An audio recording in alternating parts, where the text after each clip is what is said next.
Great. Well, I think folks are just jumping on. Laura, is it okay if we get started? Yeah, I think so. Perfect. Great. So see a lot of new faces here, which is terrific. New faces to me, at least. I'd be curious if folks are willing to just put in the chat what organizations they're coming from, so we just get a sense of who's here today. That would be really helpful. We've invited all of the GEDC member sites to be here today, and I know many of you, but not all of you. So I'm Adriane Lesser, Associate Director of Clinical Research at the West Health Institute. And for those of you that aren't familiar with West Health, we're a nonprofit medical research organization solely funded by Gary and Mary West, dedicated to older adults and helping them age in place. One of the signature initiatives of West Health has really been around geriatric emergency departments, and that's where I focus a lot of my work. We have, since the beginning, been involved in launching the accreditation program, have co-funded the GEDC with the John A. Hartford Foundation, and are also involved in various research projects with GED champions across the country. So one of the things we realized and what we were hearing from folks is, one, a lot of GEDs wanted to be able to better track a lot of their key performance indicators. How are their GED interventions, for example, impacting ED throughput, length of stay in the ED, or ED revisit rates, ED readmission rates, because that was part of the value proposition that led a lot of these EDs in the first place to be interested in pursuing some of these interventions. Of course, patient outcomes is most important, but it does help to have that value proposition you can bring to your C-suite, that this isn't going to negatively impact ED throughput, or we're going to be able to reduce readmission rates. So folks are interested in showing that. And folks are also interested in comparing how their GEDs are doing with other GEDs. And I think right now there's not a lot of data and information on that. So what we decided to do in collaboration with GEDC is create a dashboard for sites to be able to track their key performance indicators over time, and also to compare to other emergency departments to be able to benchmark themselves. The dashboard, I'll just put this up front. We know sites are always cautious about sharing their own data, and so for that reason, it is going to be an anonymous dashboard. Folks will have a number assigned to them, so they know their own site, but you won't know all of the other sites. We will have some filters. We're hoping once we get a substantial number of participants, like GEDC site versus non-GEDC site, so that you can kind of compare trends there as well. I think most of us here would not be surprised if the GEDC sites come out a little bit on top for a little friendly competition, just with all of the resources and workforce development and training that the GEDC offers its members. So we'd sure like to show that. But that was really the reason behind creating this dashboard that we're going to show you today, was really to create it for you all. So today we just want to give you a little background on how it works to participate in the dashboard, and then give you a bit of a demo on a mock-up of what the dashboard looks like right now, how it would look for you all if you choose to participate, and then we'll open it up for questions that I'm sure you'll all have. So with that, I'm going to pass it over to Ula and then Kevin to just speak a little bit about why GEDC is engaged in this initiative with us. Great, thank you so much, Adriane. And thanks everybody for joining this meeting. So my name is Ula Hwang, and I am an emergency physician. I am based now at Yale. So I also going to be wearing two hats on today's session. So not only am I an emergency physician at Yale New Haven Health System, which I joined last year. I was previously at Mount Sinai. I'm also the co-PI with Kevin on the Geriatric ED Collaborative. The GEDC, which is generously supported by West Health and also the John A. Hartford Foundation, is a learning network. It's a network of hospitals that are really trying to advance geriatric emergency care. And all of you are here because your hospitals are trying to do exactly that. You're trying to do something with regards to the care that your older patients are receiving in the emergency departments to improve that process and improve hopefully the outcomes. I want to be very clear, like the opportunity to know how well you're doing though always ties back to data, and that the ability to see like, did what we do make a difference? And that data can come in many ways and forms. This particular session today is really focused on looking at data in an aggregate level. So it's, so that you can hopefully collect some results from your hospital, like what portion, oh, we had 3,000 visits by patients 65 and older. Well, 3,000, what does that number mean compared to like the 90,000, kids that you saw? But then not only to know how to collect that summary information for yourself, but to also see how you compare to other hospitals around the country doing similar things. I do want to put a little footnote. This is different. Some of your hospitals that are participating on the GEDC, you are contributing data to what's called the research data warehouse. That's where you're sending over ED visit encounter level data. This is not that. This is you're going to be hearing an overview of the GED information tool, which is going to be asking you to give just summary data about your hospital and your EDs. And I think that has a lot of value. It's an opportunity for you now to work with others and to share, contribute your numbers, and then by contributing, and by answering and completing this, we'll call it an information tool, gathering tool, which you'll hear more about in a moment. You'll have that opportunity to sort of benchmark yourself and see how you're performing. Is our admission rate of 70% high? I don't know, maybe it's not, maybe it is. If you get to see how other hospitals similar to you, what their admission rates are. Is my length of stay of 72 hours normal or not? It might be on the higher end if I compare myself to other hospitals doing similar work. So that opportunity to see how you're performing, that's the purpose here. And so I think it's a little bit different from maybe for some of you, you might be looking for opportunities to really have a deeper dive. That is not this session. Those will be other opportunities for discussion. But I think again, this is the opportunity to really share, learn from each other, and also see what other processes other places are doing by contributing to this GED information tool. Kevin? Thanks so much, Ula and Adriane. Kevin Biese, Ula's partner on the Geriatric Emergency Department Collaborative and a bunch of stuff in geriatric emergency medicine. I have the privilege of knowing a bunch of you. I am a partner with West Health as well. Not tons to add to that. I would just say that as one of my responsibilities of, having a leadership role in our emergency department, as many of you have in yours, we review the kind of data we're going to talk about all the time for our entire ED. Like, what are we seeing in our trends and length of stay? What are we seeing in our admission rate? Tuning into, eventually, I don't know that as a part of this yet, but left without being seen. There's data that we look at for all of our patients. And if we're really going to have geriatric EDs, we've got to be able to look at the group of patients that are older and just sense how we're doing. How are we doing compared to how we were doing 6 months ago? And how are we doing compared to some of the folks that we travel with nationally, some hospitals like us around the country? Otherwise, we're not really paying attention to this group of patients in an administrative manner. So I think that we believe we're doing a lot of good with geriatric EDs, but this is yet another step forward in looking at the actual impact of geriatric EDs and what kind of care we're experiencing. The last thing I'll say is thanks so much for joining. I don't know about y'all, but I think everyone rediscovered the emergency department recently. Like somehow they lost it last year and then they realized, wait, there is an ER. And so now they're all coming. And I mean, God, I'm being flippant, but like we know it, we're living it, and you're incredibly busy. So thank you for prioritizing, this care, the care of your older adults, for hanging in there. COVID is not just a disease of older adults, right? It is not just a geriatric emergency, but it is also a geriatric emergency. And so the things we're talking about, we really have to be paying attention to right now as COVID and all the other latent illnesses that suddenly are flaring up seem to be hitting across the country at the same time. So thanks for joining in. Thanks, Kevin. I'm going to pass it over to our data informaticist and scientist, Juhi Israni. She's going to kick us off with some more background about the tool. Thanks, Adriane. So I'll give you guys a little overview of the information tool, and we'll kind of do a demo of the dashboard that Mike will do right after that.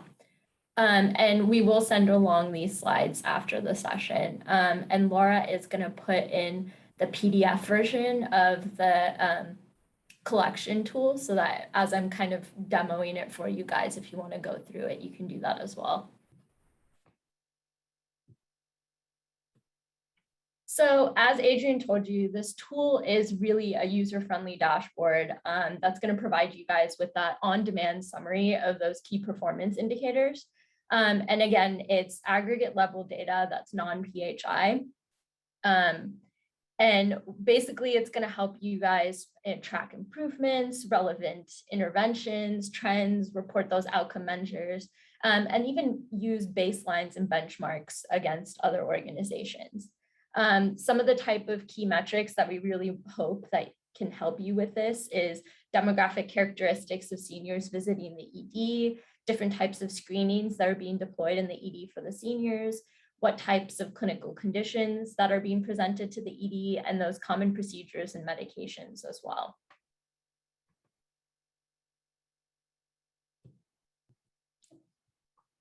So the GED Information tool will collect information on characteristics of ED facilities, patient demographics, clinical conditions, utilization trends, and screenings. And I'll walk you through it. And as I go through it, I'll give you guys a little bit of an overview of what exactly goes in each one of the tabs for that.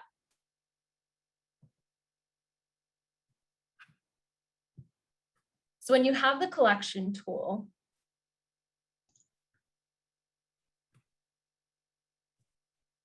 basically everyone will have their own login to the collection tool because it is a little lengthy to fill out. It will help you that way. So if you have one tab that you're working on, you can fill that tab out and it'll save your spot so that you can come back to the collection tool. So when we first initially do it, you'll notice that you'll submit data for past years, and that's going to be so that when you first have the dashboard interface, you can get a baseline for that data and see trends. But as we move forward, the collection process will only happen twice a year. So we'll do January to June and then June to December.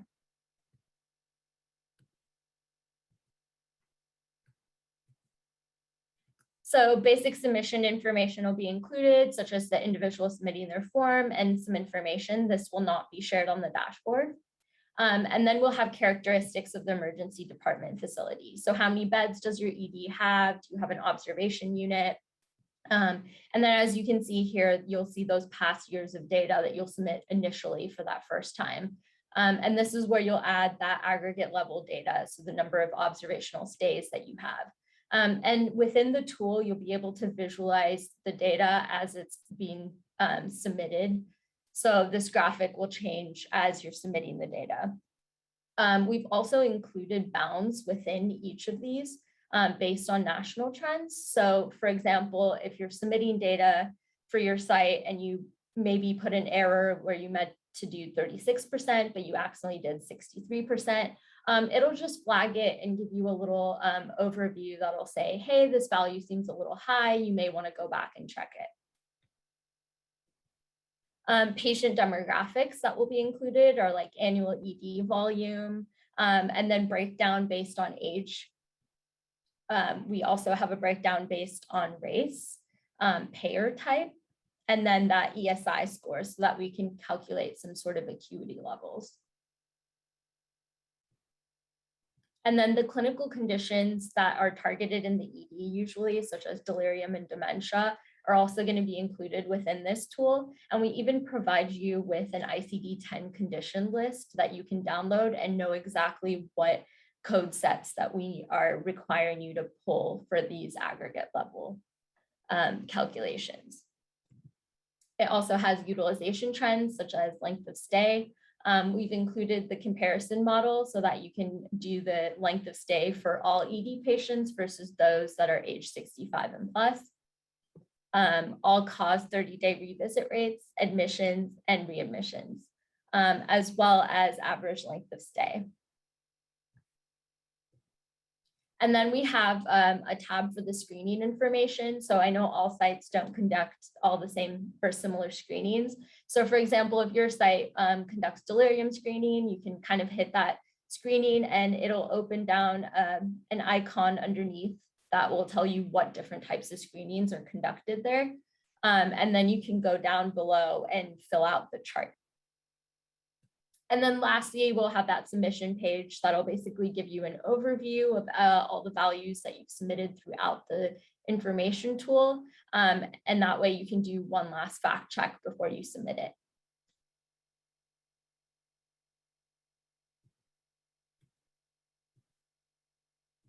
And then I'll hand it back over to Adriane for a second so she can talk you guys on how organizations can participate. Thanks, Juhi. And many of you will have noticed that Laura dropped into the chat a PDF version of that survey tool for those of you that want to download it and get a closer look and really get look at the detail of what's included there. So feel free to take a look at that. Just a brief overview of how your organization can participate in the dashboard. Got an email up here, GED@westhealth.org. That'll go to all the West Health folks on this call today. That's me, Juhi, Mike, who you'll hear from in a minute, and Emily Weaver, our principal investigator, just so that we can all know who needs responses and get to you as fast as possible. Or feel free to reach out to any of us individually, and we'll get you, any information you need. Pretty simple steps to participate. One, we do have an information transfer agreement that needs to be signed by participating sites.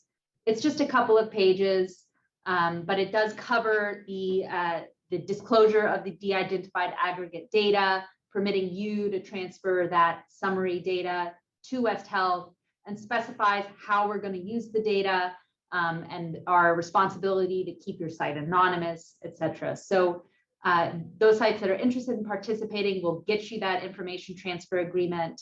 And I'll ask Kevin to just speak a little bit about his experience at UNC with that in just a minute, because his site has already gone through that process.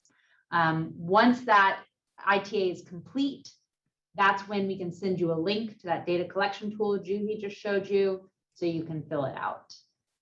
Kevin, I'm going to call on you if you can just kind of share your experience since you're the first site to have completed that ITA. Super easy. Usually, I mean, I don't know. I don't really understand all these data transfer agreement forms. I'm sure you all do, but like what I know is that it often causes great consternation at the administrative level. However, because this is non-PHI, because it's aggregate data, because it isn't about specific patients, I personally just brought it to our administrative manager, like our business lead, and was like, hey, Franklin. And he's like, this isn't hard. This is just aggregate data. Yes, we're comfortable. He sent it over to legal. They were like, good, go sign it.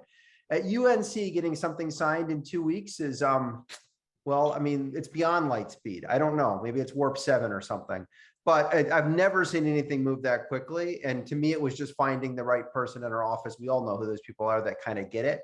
And I think it was a tremendously expedited process. I don't anticipate you all have a lot of difficulty getting that done. Thanks, Kevin. And for those of you that, Ula mentioned, we have this other initiative, the patient level data. The reason we created this dashboard is because that other process can be very time intensive. Obviously, to transfer patient level data, you've got layers of contracting. It takes sites months to get through all the paperwork. So we did want to create another pathway for sites that want to contribute, some summary level data and do it without having, to take on the big burden of doing a lot of contracting to potentially contribute patient level data. So we designed it to be easy. And so far that has been the case. So brief mention on the timeline here. We want to get this up and running for you all as soon as possible. So we are requesting that information transfer agreements be signed and sent to us by 2 months from now, November 15. It took UNC less than a week. So, again, should be an easy ask, but we want to give folks a deadline to shoot for so that we can get a critical mass of sites participating. And then after that ITA, whenever it's submitted, you can go ahead and contribute your data. But again, we'd like sites to contribute by 3 months from now, December 15, so that we can get this site live for you all before end of the year. So with that, I'm going to turn it over to the last portion of our presentation before we open up for questions. Mike Scher, data engineer on our team is going to give a live demo of a mock-up of the dashboard and what you can expect it to look like.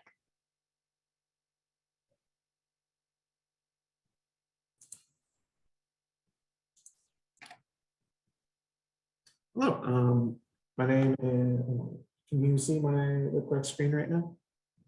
Yes, but you're a little faint if you want to speak up, Mike. Okay. So my name is Michael Scher. I'm a data science cloud architect with the West Health Institute. I create a lot of dashboarding and data management processes for the GED group and other groups as part of the Institute. And what I want to kind of show right now is basically an example of the dashboard with some dummy data to kind of show what your groups would be receiving or be able to visualize their information once they submit it. So right at the top, we have some what we call some key performance indicators. We have some denominator information that is, how many visits were done by all sites as part of the group. So how many visits is this over just some denomination? We have, we're looking at admission rate, primary admission rate, your 30-day revisit rate, and your mean length of stay. And we have ways to basically display that over time. We have this for the semester collection cycle that we're showing. You're able to switch it to basically drill down into these KPIs to see your information more clearly. And we're also looking at, because of how we're collecting it in different ways that we can visualize it. So we want to visualize it by age, by time, or by different other demographic information. So those are the main KPIs, but you'll also notice as part of that collection tool, we were looking at what conditions do people come to the emergency department with. So we have another kind of example of one of those graphics at the bottom that is showing 4 of those main conditions we were looking at, mainly ground level falls, urinary tract infection, delirium, and dementia. And those are based off a list of ICD-10 codes that we have selected that are related to those conditions. So what we're trying to show here is this data that we're collecting, we can display in a way that allows you to see what your emergency department looks like and how your emergency department looks in comparison to the other emergency departments that are part of this collection tool. So I think that's all I have to give as part of my presentation. So I'll give it back to Adriane. Thanks, Michael. So that's it from us. That's what we built for you all. We hope you'll be interested in participating and turning it over to you all for any questions about how to participate, why we built it, anything else on your mind. And just one comment as the questions come in, and there's actually already some coming in, is, you're very modest, Michael, in what you and your team have created. Just looking at the dashboard, it's incredibly user-friendly. Like, it's not the avalanche of uninterpretable data that I sometimes feel I'm exposed to. And so I'm excited about that aspect of it, of really able to track some simple key KPIs, both like in a longitudinal sense in my own department, and then also in a comparative sense. Understanding there's no individual data, you can only go so deep, which isn't that deep, but you can understand that data quickly, which is really fantastic. Are we able to talk on this, or should we just be texting? I'm not sure if you guys can hear me. Oh, absolutely. Talk away. Talking, texting, Excellent. both. All right. So hi, this is Portia Shinnery. Dr. Biese, you probably remember me, maybe not, because I know you go to many sites, but I'm from Hackensack Medical Center. And you visited us 2 years ago. So You were awesome. Yeah, I absolutely remember. Oh, great. So I think this is wonderful, and I want to be able to articulate well enough some of this information to the the people that would grant this access, because I do believe that it's very valuable. So when looking at the ICD codes that you mentioned for the conditions or the chief complaints or the reasons that people enter the facility, are we able to have a list of definitions or something that would be able to help us understand and better discuss with our emergency medicine group as to how they start to assign ICD-10 codes? Because you're talking about arrival, I'm assuming, right? Or are you speaking of ICD-10 codes that are even if the patient gets admitted or versus if they get discharged? I'm trying to understand exactly where you're pulling this information from. Is it a problem list or is it just going to be ICD and that's it? Yeah, so the idea is that we would collect this data for all of your ED patients, regardless of what their disposition status ends up being. So if they get admitted or not, I think collecting that data, that's the goal. And then I think the idea with the ICD codes is to collect that diagnosis information in the ED.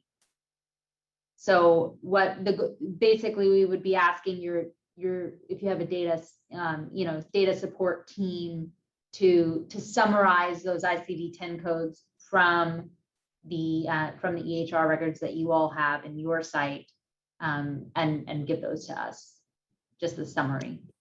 Okay. And I'm assuming that I'm sure this dashboard will evolve as people start to input data. But currently, Yes. is there a way to drill down into the actual disposition of patients, whether they were discharged or sent to a facility or home? Those are some of the initiatives that we're looking at are very dependent on whether or not the person's discharged or going to be admitted or obsed. Yeah, so I will agree with you completely. This is, an iterative tool. If folks say, hey, we want to add this variable, it's really important to us, and we hear that from sites, we're happy to add it. We've tried to keep it manageable. It's a trade-off between how much data do we ask you to enter, and what are the key metrics that you guys are really important to most of you to see. And so the challenge is the more data we ask folks to enter, the harder it becomes. And so we're collecting that summary level data, not a lot of patient specific data. We're collecting it at really high summary levels for the purposes of this dashboard. If you are interested in being able to conduct like a logistic regression analysis on your data or track individual patient characteristics over time, that's when you might be more interested in the warehouse tool where you contribute patient level data. But this tool is really just collecting the aggregate level data. Okay. I don't want to hog up the whole time here, but one other question, then I promise I'm done. What does it look like on our end as far as inputting the data? Is there, you were talking about a warehouse option.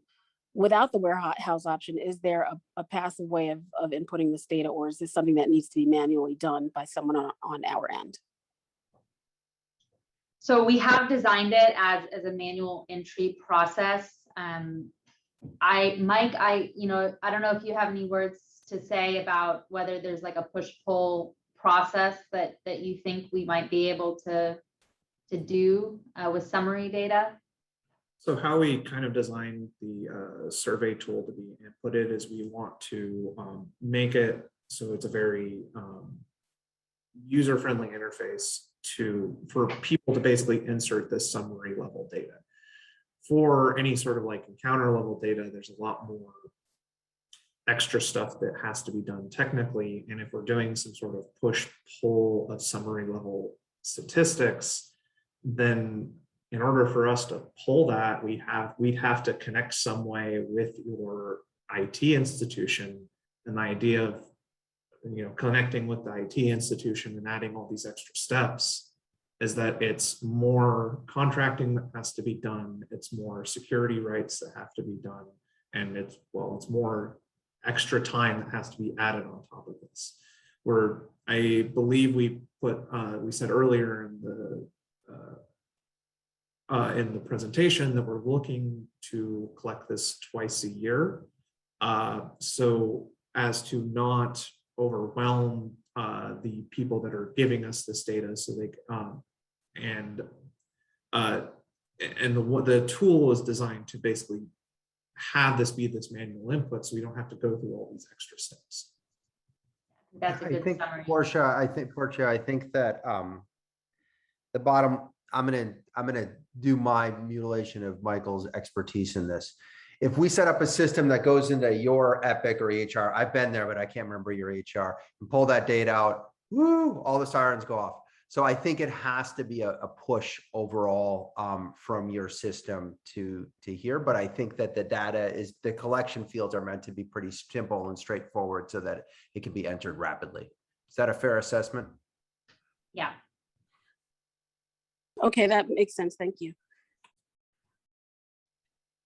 Just making it emergency department speak. Yeah, and we have Epic, so it's definitely something that we would want, like discrete fields. Right. And we've designed all of these fields that we're asking for. They are discrete fields in folks' EHRs already.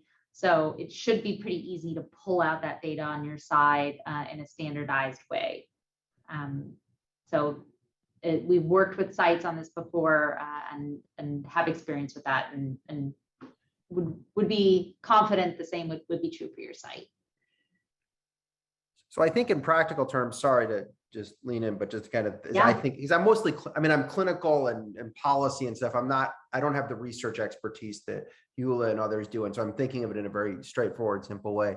The advantage of working with this, the reason UNC signed up, there are really two advantages. So the pain is get the form signed. That was actually really easy, and fill out like super easy. And then fill out the thing every 6 months, which is not that big of a deal. The advantage is it lets me do two things. One, in a very easy to understand way for these key KPIs, I can't say that. I can easily track like how our EDs are doing for older adults, which is relevant to our geriatric ED along those metrics, both like over time for us, and then in comparison to a lot of folks out there. And that would let me know, as Ula was saying, like, well, geez, we admit 40% of our patients. Is that crazy high? Answer, probably, but like, I don't know what other people are doing that are willing to share it. Really important to note, and I think this has already been said, I won't know what Hackensack's data is, to use your example, Portia, to use your site as an example, because that's not fair. So all I'll know is UNC compared to the world, and the world will be anonymous, and West won't post this until there's enough of the world that I wouldn't be able to shake out whose data was whose. So you're not exposing your metrics to the world, if you will, because that would be a question someone would ask. Rather, you're laning everybody else as an aggregate and then able to track your own over time and yours against them. Yeah, and similarly, I see a question in the chat. Can you compare to just one other site, or does it have to be your organization to all organizations? So it is comparing your site to all other sites. You can't just pick out, hey, I'm Hackensack and I want to compare to UNC, because that would violate the anonymity there. That said, once we have enough sites participating that we won't be risking identifying folks, we would like to add filters so you can compare, for example, GEDC sites to non-GEDC sites, or level 1 sites to level 3 sites, and do some things. You can, if you just want to compare to level 1 sites like yourself, you can do that, or just to level 3 sites, you can do that. So once we've got enough, you'll have some filters that you can do. But again, we do want to protect everyone's information. The only other question I see in the chat was, oh, actually that was from you, Portia, that just joined a little late, about the specific metrics. And Laura did repost that data collection tool. So folks who want to really drill down into what we're asking for in terms of data, download that PDF. It'll give you all the information. Hi, can you guys hear me? It's Teresa Amato from Northwell Health. Hi, Teresa. Yes. Yes. So I have 2 questions. Number one, have you worked with a large health system that has multiple EDs? And if you have, did you need to have just one letter for the sharing the information, or does each hospital have to do it? And my second question has to do with the IHI age-friendly 4Ms model. Was there any thought about this dashboard incorporate? I mean, I think I'm just not hearing it, but I'm thinking like what matters most, like goals of care conversations, percentage of older adults that are, I'm just thinking, Yeah. the 4Ms on this framework. So those are my two questions. Great, both great questions. So question number one, UNC is our first site to sign up with the ITA for the dashboard. So this is a new initiative. So we don't have any sites that have contributed data yet. We're just launching it. But on the warehouse side, with the patient level data, we do already have 21 contracts executed with sites, and 15 of those sites are from one health system. So, and they only signed one set of contracts. So yes, there's certainly precedent for health systems to sign one contract for all of the hospitals, and we'll work with you on that. If you are a health system representing multiple sites, we have been able to do that for other slightly different agreements in the past. So I think that's totally doable. Question two, age-friendly health systems framework. So absolutely, GED and age-friendly health system go hand in hand. We haven't specifically titled anything in the dashboard, related to the age-friendly health system, 4Ms. That said, as you noted, a lot of these metrics do reflect elements of the 4Ms, mentation. We've got delirium and dementia data in there, and discharge information we'll have in there as well. So I would say we haven't explicitly used the 4Ms terminology, and if folks think that's something that might be helpful, we certainly can think about that moving forward. That's a great point. The only reason I'm suggesting that is that obviously with the IHI and the Hartford Foundation, and when you start looking for support, one of the first things they're going to ask is, are you using the 4M framework? So I think getting that on there would be important. And again, you probably have all four. Yeah, you probably have all four on there anyway. I can't see. I'm driving. Yeah. No, that's great. Maybe we can highlight, have a sidebar or something highlighting which metrics fall under each of the 4Ms or something like that. I love that.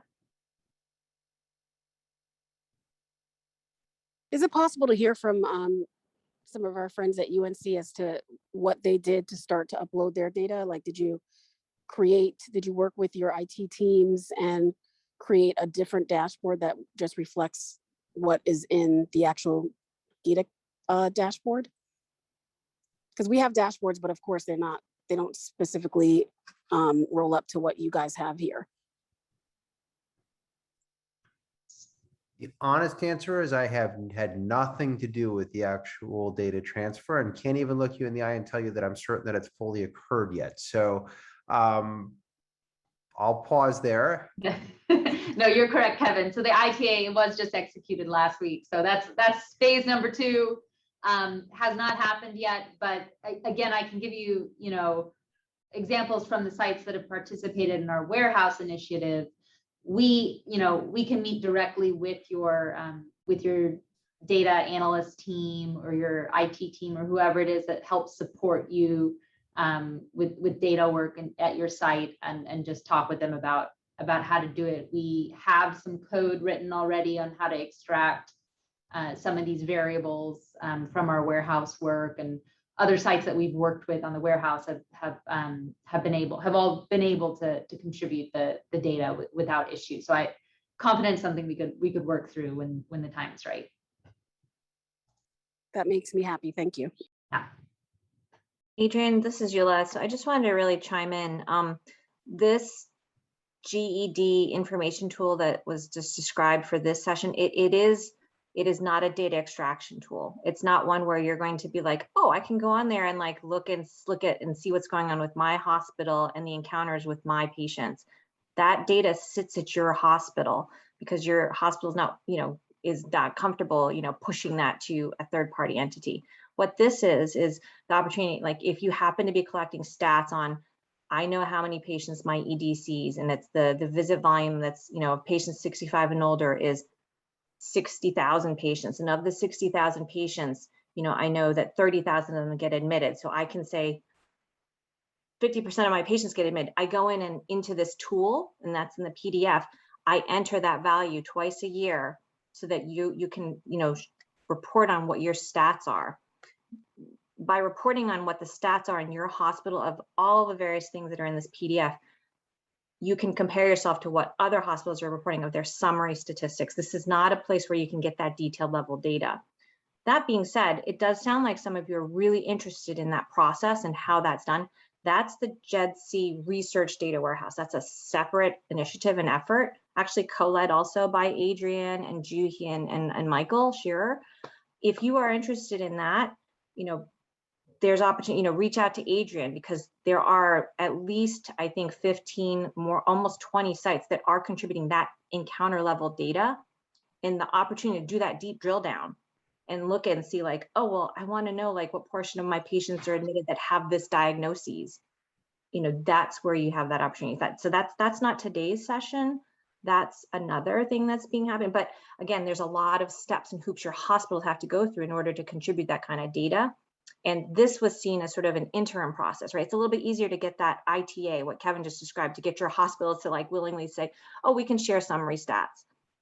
It's a little bit harder, and there's a lot of more legal hoops and data use agreements and business associate agreements that need to be set up between your hospitals and West Health before you can push data. But once you do have that all cleared and set up, there's like the field's wide open and the opportunities to do more in-depth research and evaluation. It is there. And so think of this more as an opportunity to sort of partake in an easier, simplified version of summary stats access.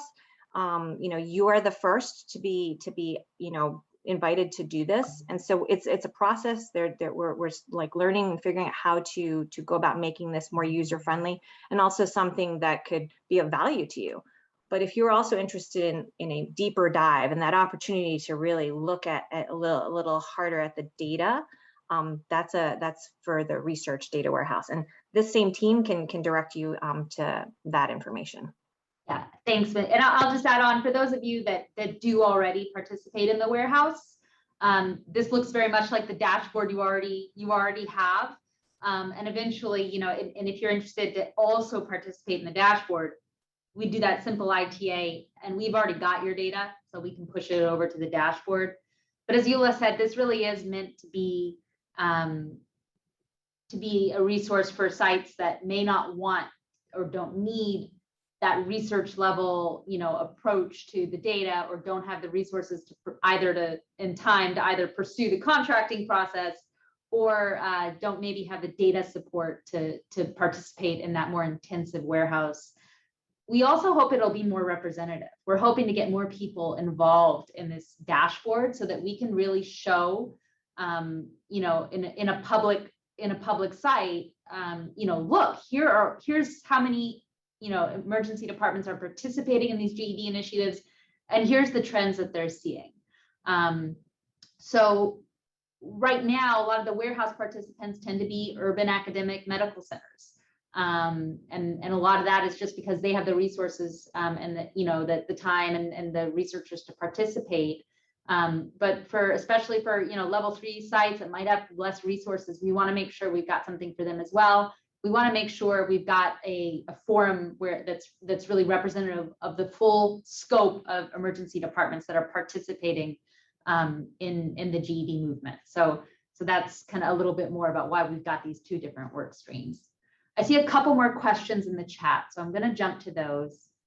First one, can we still participate if we haven't yet heard about our level 3 application?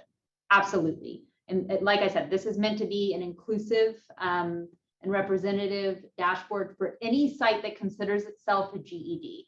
You don't have to be accredited. You don't even have to be a member of GEDC. We're taking this first to GEDC folks because you guys are really invested in GEDs, and we thought you'd be interested, and we're starting with you all. But any GED, whether they're accredited or not, that wants to participate, you're welcome to do so. We will likely, when we get enough sites, just have a little filter so people can see who's accredited versus not accredited and compare and aggregate, some of those metrics. But everyone can participate. Next question, will there be a way to communicate back and forth with the participants? Is it a listserv chat? How do we reach others? Great. So great question. And I think that's where we're really thankful to have the GEDC as a partner in this work, because you all have over 50 member sites in the GEDC, and it basically was created for this exact reason, to enable you all to come together, have exchange, learn from each other. We're not supporting that on the dashboard per se, but the GEDC is a great forum for that. And Kevin, Laura, pass it to either of you to just, if you want to say a few words about that. Absolutely. I was waiting just in case. I always talk too much, so I was waiting to see if Laura would to talk instead. Laura and Connor are chuckling because they know this is like a burning platform for me right now. Like this comes up on meetings and like, oh my God.